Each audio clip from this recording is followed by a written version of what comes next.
So guys आपण श्रीवर्धनवरून आता निघतोय.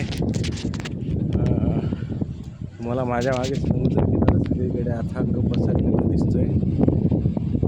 त्या साईडचा जो डोंगर आहे बांदा आणि व्यास, तिथे पहिले रीड लेक असं भरपूर यायची, आत्ताही येतात पण प्रमाण त्या मानाने कमी आहे खूप. आणि एक गोष्ट तुम्हाला दाखवायची आहे आणि शंका विचारायची, जे कोकणवाले आहेत त्यांनी किंवा जे समुद्र अभ्यासक आहेत, समुद्र संशोधक आहेत, त्यांनी कृपया मला मदत करा.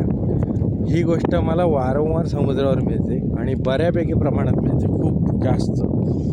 म्हणजे आता जर मी तुम्हाला दाखवायला गेलो तर या गोष्टीमुळे माझे जवळजवळ खिसा भरलेला आहे. Weight a minute.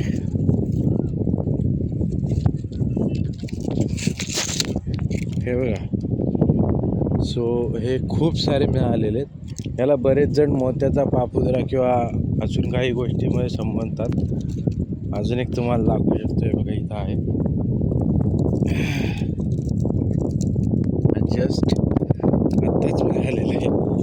सो हे काय गोष्ट आहे ॲक्च्युअल, हे मला जरा कोणतरी कमेंट्समध्ये प्लीज कमेंट करून सांगा.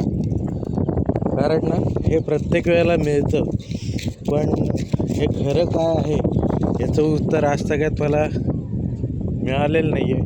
बरेच जण याला मोत्याचा पापुद्रा समजतात किंवा म्हणतात, पण जे कोकण किनारपट्टी किंवा त्याच्या आसपासचे आहेत किंवा समुद्राच्या आसपासचे आहेत ते याचं खरं उत्तर देऊ शकतील. कारण मला नाही वाटत नुसता मोत्याचा पापुद्रा जरी मिळाला तरी लोक सोडतील, कारण माणूस तेवढा हलकट नक्की आहे. आणि आता थोडी आय गेस मी चुकत नाही तर भरती यायला चालू होईल कदाचित थोड्या वेळाने, कारण समुद्राच्या लाटा आता बऱ्यापैकी मोठ्या जिथं पाणी दिसत नव्हतं तिथं आता पाणी दिसायला लागलं आहे थोडं थोडं. तो जो पोर्शन होता तिकडचा ते आत्तापर्यंत थोडं कोरडं दिसत होतं, पण आता तुम्ही पण बघू शकता लाटा किती, वेव्स कशा मस्त मोठमोठ्या येत आहेत.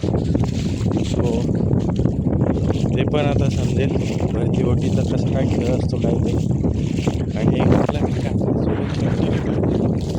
वास्तविक तो काय आपण पाहिलेला नाही आहे, पण तो आपल्यासोबत फिरतोय.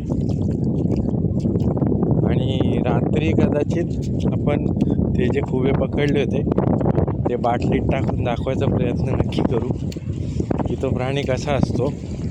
आणि जर शक्य झालं तर मी ओपन करून दाखवायचा पण प्रयत्न करीन. सो लवकरच भेटू, रात्री भेटू. त्याच्या पुढचा स्पॉट आहे आमचा हरिहरेश्वर. आम्ही आता हरिहरेश्वरला निघालो आहे. माझे भाऊजी ताई तिथे समोर आहेत आणि ते निघायच्या तयारीत आहेत, पण मला काही व्हिडिओ शूट्स करायच्या होत्या, तुमच्याशी पण संवाद साधायचा होता आणि समुद्राची गाथ पण ऐकवायची होती. म्हणून मी थोडं लांब गेलो होतो, जेणेकरून शांततेमध्ये समुद्राची गाज ऐकू येईल थोडीफार. ते ॲक्च्युअल हवा जास्त असल्यामुळे आणि आपल्याकडे माईक नसल्यामुळे आपल्याला गाज ऐकू येईल का नाही सांगू शकत नाही मी, पण प्रयत्न केलेला आहे आपण समुद्राची गाज ऐकण्याचा.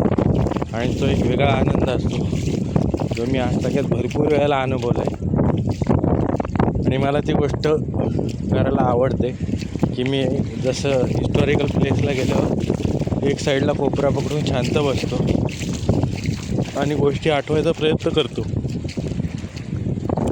तसंच सेम समुद्रकिनारी आलो की माझी एक सवय, मला समुद्राची गाज ऐकायला खूप आवडते. आणि तुमच्यासाठी स्पेशली इन्फॉर्मेशन, जे श्रीवर्धन, हरिहरेश्वर, गणपतीपुळे अशा समुद्रकिनारी जातात त्यांनी कृपयाही लक्षात घ्यायची गोष्ट आहे, इथला कुठलाही जो किनारा आहे त्याच्यावर तुम्ही गाडी आणायची नाही आहे. दुसरी गोष्ट, समुद्रात आतमध्ये जायची गरज नाही आहे, कारण इथलचे जे किनारे आहेत हे जेव्हा लाट रिटर्न जाते ना तेव्हा आपल्यासोबत रेती खेचून घेऊन जाते. आणि अशा वेळेस खोल पाण्याचा अंदाज न आल्यामुळे काही ॲक्सिडेंट्स होऊ शकतात. या गोष्टीसाठी बीचवरती कृपया गाडी आणू नका. त्याची दोन कारणं आहेत, एक म्हणजे प्रदूषण होणार नाही, दुसरी गोष्ट गाडी इथे फसते कारण इथलची वाळू एकदम कमकुवत आहे खाली. सो या गोष्टींकडे नेहमी लक्ष द्या. बाकी कोकण एन्जॉय करायला सगळ्यात बेस्ट जागा आहे. मला जर कोणी विचारलं की तुला आयुष्यभरासाठी एन्जॉयमेंट दिली तर कुठं राहतील, तर मी तर नक्की हेच सांगेन की कोकण और गोवा बेस्ट आहे. सो भेटूया हरिहरेश्वरला. ट्राय करूया लवकरात लवकर जायचं तिकडे. ऑन दी रोडच आहे, ऑन दी वेच आहे ते पण आपल्याला इथे यायला लेट झाला कारण की आपली जी पालखी येणार होती ती बऱ्याच लेट आली होती आज. सो बघू, जर लवकरात लवकर पोचलो उजेड असताना तर हरिहरेश्वर पण दाखवते. मिळते